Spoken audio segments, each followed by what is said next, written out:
I'm Teresa Caraggio, and this is Third Paradigm. My topic today is Woman's Search for Meaning. I'm going to be looking at teleology and theology and the difference between them, and I'll be continuing A Course in Goddess, where I've taken A Course in Miracles and substituted goddess for God and she for he. And I will also be reading a poem that I wrote at least 20 years ago called A State of Emergency. I'd like to begin with teleology, a word that means purpose, meaning. And to do this, I'm going to be reading from Victoria Alexander's excellent The Biologist, Mistress, looking at teleology in nature. And in this case, she's talking about art. I want to speak to generally educated audiences, people outside the circle of academic obscurantists. To those of you who get annoyed at disjointed movies, or who are baffled by reports of childlike paintings going at auction for more than you could ever hope to make in a lifetime of hard and thoughtful labor. You no longer have to be embarrassed that you just don't appreciate such things. Obscurity is a tyrant that bullies its critics into silence.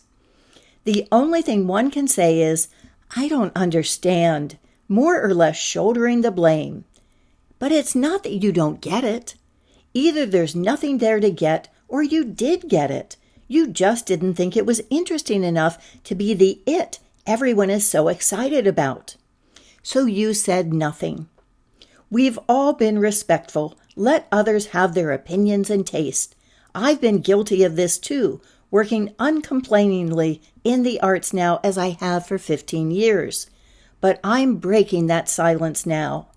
Art, I think, is our most precious resource, our source of inventiveness and our means of progress, and we cannot afford to let it sink into dullness out of a self-damning respect for other people's opinions and a polite reluctance to say to an artist, but your work is indistinguishable from work that requires neither skill, talent, serious thought, nor effort other than tedious.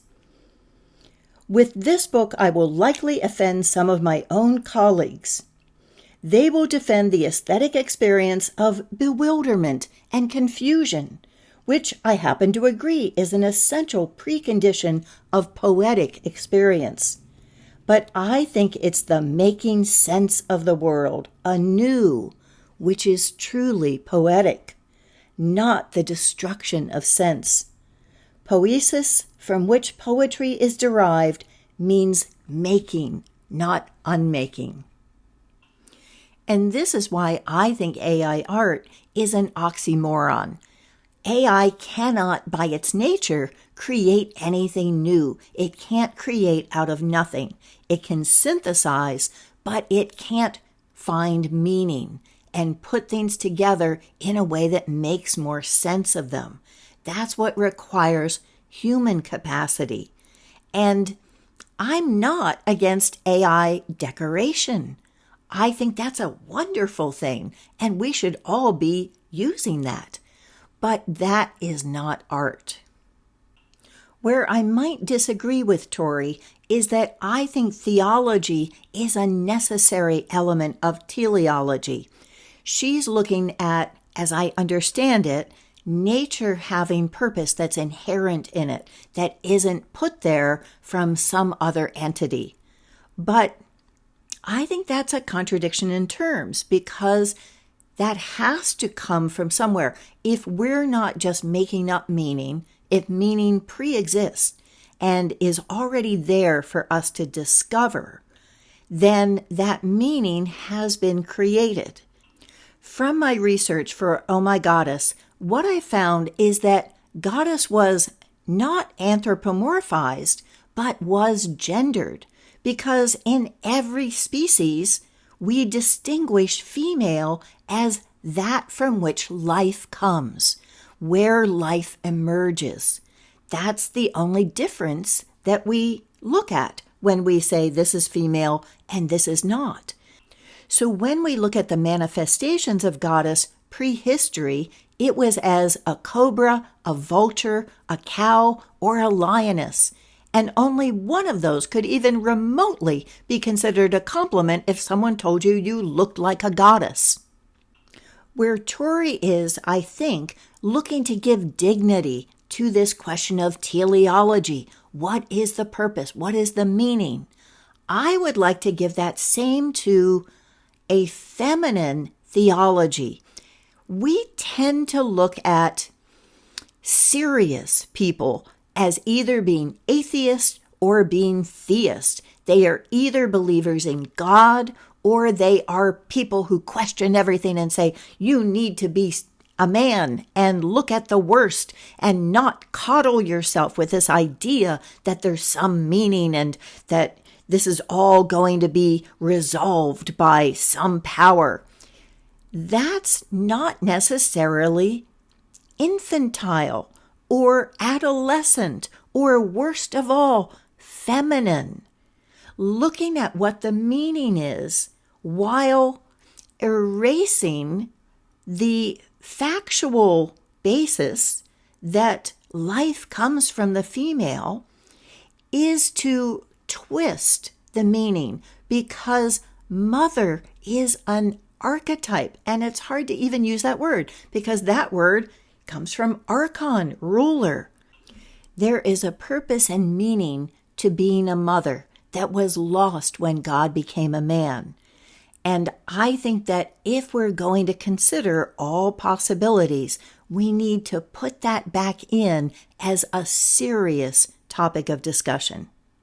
Where we left off with A Course in Goddess was the first 10, which looked at my thoughts have no meaning. Nothing that I see means anything.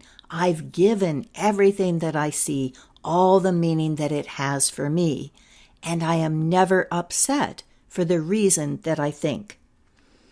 Now we'll go on. My meaningless thoughts are showing me a meaningless world. I am upset because I see a meaningless world. A meaningless world engenders fear. Goddess did not create a meaningless world. My thoughts are images that I have made. I have no neutral thoughts. I see no neutral things. I am not alone in experiencing the effect of my seeing. I am not alone in experiencing the effect of my thoughts. I am determined to see. Let's examine this.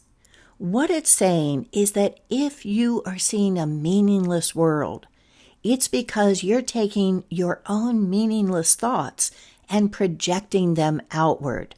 You're creating these images, and these images have no meaning, which is very upsetting, which is very fearful, because under that, you're just passive.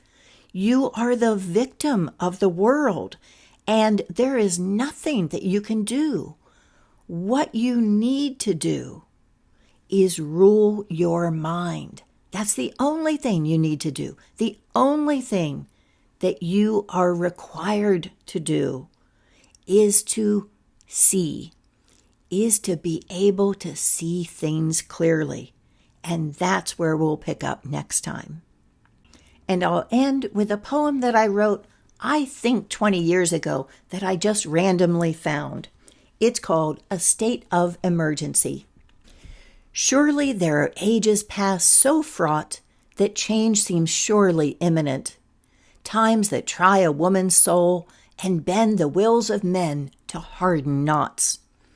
The center cannot hold, the poet said, the siren too shrill for our ears. Ask not for whom the ambulance appears. It shrieks for you, whose turn is next. And yet within the word emerges hope. Within the crisis lies the birth, and hidden one layer deeper in emerge, a clue lies in the envelope. We were not meant to separate. Perhaps this birth goes in reverse. The merging with all nature first, the blend of natures to one state. a state of bioversity, a city of the universe, a village idiosyncrasy, a neighbor favor flavor burst, a color riot culture dance, an ever-changing permanence. And for more of the delightful Tori Alexander, here is her interview of me. And then this is Meaning is All There Is. Thank you for watching.